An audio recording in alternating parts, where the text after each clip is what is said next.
अस्सलामुअलैकुम दोस्तों, आप देख रहे हैं HB इलेक्ट्रिक टेक। दोस्तों, गुज़श्ता वीडियो में हमने मुकम्मल एक्सप्लेन किया था कि इंस्ट्रूमेंट ट्रांसफार्मर्स की बदौलत ही हम AC पावर सिस्टम में हाई वोल्टेज और करंट्स की मेजरमेंट्स के साथ साथ प्रोटेक्शन एंड ऑपरेशन फैसिलिटीज़ को भी बआसानी परफॉर्म कर पाते हैं। और दोस्तों, गुज़श्ता वीडियो में हमने PT को भी मुकम्मल तौर पर एक्सप्लेन कर दिया था। दोस्तों, इस वीडियो में हम CT को करंट ट्रांसफार्मर को मुकम्मल एक्सप्लेन करेंगे। दोस्तों, जिस तरह PT को इस्तेमाल करके हम हाई वोल्टेज को एक ख़ास रेशो से स्टेप डाउन कर लेते हैं, बिल्कुल इसी तरह हम करंट ट्रांसफार्मर का इस्तेमाल करते हुए प्राइमरी वाइंडिंग की हाई करंट को CT की सेकेंडरी वाइंडिंग में एक ख़ास रेशो से कम कर देते हैं। यानी दोस्तों, हम करंट को CT की मदद से करंट ट्रांसफार्मर की मदद से स्टेप डाउन कर देते हैं। दोस्तों, इस तरह करंट ट्रांसफार्मर के इस्तेमाल से हम एक कम रेंज के एम्पेयर मीटर से हाई अमाउंट ऑफ करंट की पैमाइश कर पाते हैं और AC पावर सिस्टम और इक्विपमेंट्स की प्रोटेक्शन के लिए लगाई गई रिलेज को भी मॉनिटरिंग के लिए करंट की सप्लाई मुहैया कर देते हैं। दोस्तों, अगर हम बात करें करंट ट्रांसफार्मर की कंस्ट्रक्शन एंड वर्किंग प्रिंसिपल की, तो दोस्तों CT की प्राइमरी वाइंडिंग आमतौर पर एक टर्न पर मुश्तमिल होती है, यानी वो पावर केबल या बस बार जिसकी हाई करंट को स्टेप डाउन करने के लिए CT को उस केबल या बस बार पे फिक्स किया गया होता है, वही हमारी CT की प्राइमरी वाइंडिंग होती है, जिससे हमारी लोड करंट फ्लो हो रही होती है। और बाज़ सूरतों में दोस्तों, हमारी CT की प्राइमरी वाइंडिंग चंद एक टर्नों पर मुश्तमिल हो सकती है, जबकि दोस्तों हमारी CT की सेकेंडरी वाइंडिंग ब्रीक तार के बहुत से टर्नों पर मुश्तमिल होती है, जिसे सिलिकॉन स्टील की लैमिनेटेड कोर पर वाइंड किया गया होता है। और दोस्तों, सेकेंडरी वाइंडिंग के लिहाज से सिंगल कोर CT और डुअल कोर CT दोनों तरह की सीटियां दस्तयाब होती हैं। दोस्तों, डुअल कोर CT में दो सेकेंडरी वाइंडिंग्स होती हैं, जिनमें से एक वाइंडिंग को मीटरिंग के लिए और दूसरी को प्रोटेक्शन के लिए इस्तेमाल कर लिया जाता है। और दोस्तों, रिक्वायरमेंट के मुताबिक फिक्स्ड कोर और स्प्लिट कोर दोनों तरह से CTs बनाई जाती हैं और CT का इंसुलेशन लेवल भी लाइन वोल्टेज के मुताबिक रखा जाता है।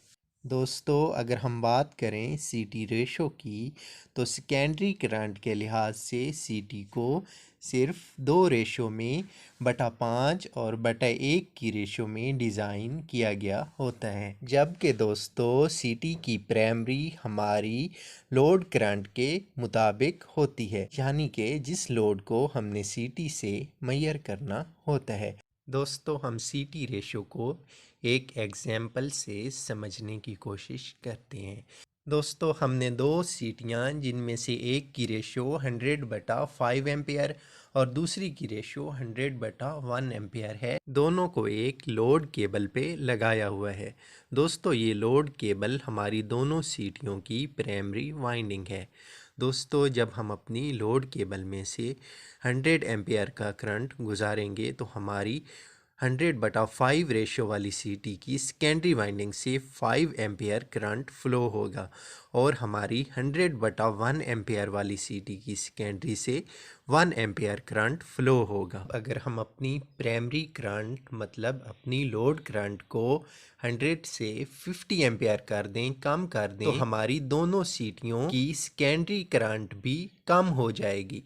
अगर हमारी लोड करंट 50 एम्पेयर हो जाए, तो हमारी 100/5 एम्पेयर की CT में से सिर्फ 2.5 एम्पेयर करंट फ्लो होगा और दोस्तों, हमारी 100/1 एम्पेयर की CT की सेकेंडरी से 0.5 एम्पेयर करंट फ्लो होगा। हमारी सेकेंडरी करंट भी उसी रेशो से कम हो जाएगी जिस रेशो से हम अपनी प्राइमरी करंट को कम करेंगे। दोस्तों, हम ट्रांसफार्मर रेशो इक्वेशन की मदद से अपने प्राइमरी और सेकेंडरी करंट की रेशो को फाइंड आउट कर सकते हैं। दोस्तों, हमने इस इक्वेशन से जाना कि हमारी 100/5 एम्पेयर की सीटी की सेकेंडरी में 20 टर्नें होंगी और ये हमारी करंट को 21 की रेशो से डाउन करेगी। मतलब प्राइमरी में अगर 20 एम्पेयर होंगे तो सेकेंडरी में 1 एम्पेयर हो जाएंगे।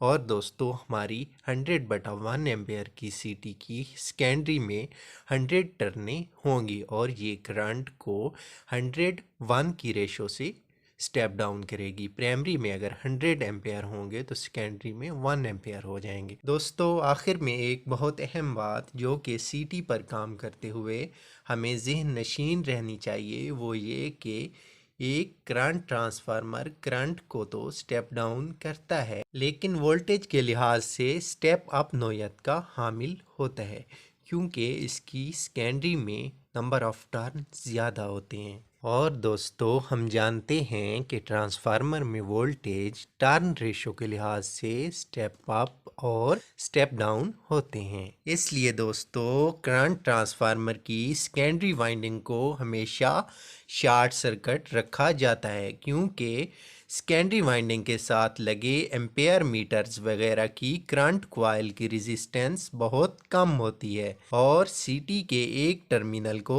लाजमी तौर पर ग्राउंड भी किया गया होता है कि दोस्तों, हमारे करंट ट्रांसफार्मर की सेकेंडरी वाइंडिंग हमेशा शॉर्ट सर्किट के तौर पर काम करती है। दोस्तों, अगर हादसाती तौर पर या किसी गलती की वजह से सीटी की सेकेंडरी वाइंडिंग ओपन हो जाए तो क्या होगा जान लेते हैं। दोस्तों, जब हमारी सीटी नॉर्मल ऑपरेटिंग कंडीशन में होती है तो इसकी प्राइमरी वाइंडिंग और सेकेंडरी वाइंडिंग दोनों से करंट फ्लो हो रही होती है। दोस्तों, जब करंट फ्लो होती है तो हमारी सीटी की प्राइमरी और सेकेंडरी दोनों वाइंडिंग में एक एमएमएफ प्रोड्यूस होती है। दोस्तों, प्राइमरी एमएमएफ की वैल्यू सेकेंडरी एमएमएफ वैल्यू से थोड़ी सी ज़्यादा होती है। दोस्तों, ये दोनों एमएमएफ एक दूसरी की मुखालिफ सिमत में वाक़ होती हैं। इस वजह से रिजल्टेंट या नेट एमएमएफ जो कि सीटी की कोर में फ्लक्स पैदा करती है उसकी वैल्यू बहुत कम होती है। इसलिए दोस्तों, सीटी की कोर में नॉर्मल ऑपरेटिंग कंडीशन में फ्लक्स डेंसिटी कम होती है जिसकी वजह से सीटी की सेकेंडरी में कम वोल्टेज पैदा होते हैं। लेकिन दोस्तों, अगर सीटी की प्राइमरी में से तो करंट फ्लो हो रही हो लेकिन इस दौरान हमारी सीटी की सेकेंडरी ओपन हो जाए तो प्राइमरी एमएमएफ की वैल्यू तो मुस्तकिल रहेगी लेकिन सेकेंडरी एमएमएफ की वैल्यू ज़ीरो हो जाएगी जिससे रिजल्टेंट एमएमएफ जो कि सीटी की कोर में फ्लक्स पैदा कर रही थी उसकी वैल्यू बहुत बढ़ जाएगी। यहाँ तक कि हमारी सीटी की कोर हाई फ्लक्स की वजह से सैचुरेट हो जाएगी। और दोस्तों, ये हाई फ्लक्स हमारी सीटी की सेकेंडरी वाइंडिंग की टर्नों के साथ लिंक करके हमारी सेकेंडरी वाइंडिंग में हाई वोल्टेज को पैदा करेगा जिससे हमारी सीटी की इंसुलेशन फेल हो जाएगी और हमारी सीटी की सेकेंडरी वाइंडिंग पे काम करने वाले शख्स को हाई वोल्टेज का एक बहुत ख़तरनाक शॉक लगेगा। और दोस्तों, इस सूरत में हमारी सीटी की कोर में एडी करंट और हिस्टैरिसीस के बढ़ने की वजह से हमारी सीटी ओवरहीट होके ब्लास्ट हो जाएगी। इसीलिए दोस्तों, सीटी की सेकेंडरी में किसी भी किस्म का काम या तब्दीली लाने से पहले इसको हमेशा वायर के पीस या किसी स्विच की मदद से क्लोज कर लिया जाता है। और दोस्तों, ये कुछ सीटी की स्टैंडर्ड बर्डन्स यानी वीए वैल्यू को भी दिखाया गया है। दोस्तों, आखिर में हम सीटी के कनेक्शन करना भी सीख लेते हैं। दोस्तों, सीटी की दो डायरेक्शन होती हैं, एक पे P1 लिखा होता है और दूसरी पे P2 लिखा हुआ होता है। दोस्तों, P1 डायरेक्शन पे हमारी इनकमिंग पावर सप्लाई होती है जबकि P2 की तरफ हमारा लोड कनेक्ट होता है। और दोस्तों, सेकेंडरी वाइंडिंग के दो टर्मिनल S1 और S2 हमारी सीटी पे दिए गए होते हैं। दोस्तों सिटीज़ के कनेक्शन करने के लिए तीनों सिटियों के एक एक टर्मिनल S2 को कॉमन करके ग्राउंड कर दिया जाता है और तीनों सिटियों के S1 टर्मिनल से एक एक वायर ले जाके एम्पियर मीटर के साथ कनेक्ट कर दी जाती है। जबकि दोस्तों एनर्जी एनालाइजर या किलोवाट आवर मीटर के साथ कनेक्शन करने के लिए हर सिटी के S1 और S2 टर्मिनल को ले जाके मीटर में कनेक्ट करना होता है। और दोस्तों बाज प्रोटेक्शन रिलेज के कनेक्शन भी इसी तरह होते हैं। आज की वीडियो में बस इतना ही। दोस्तों इजाज़त चाहूँगा हमेशा की तरह इसी रिक्वेस्ट के साथ कि please like share and subscribe.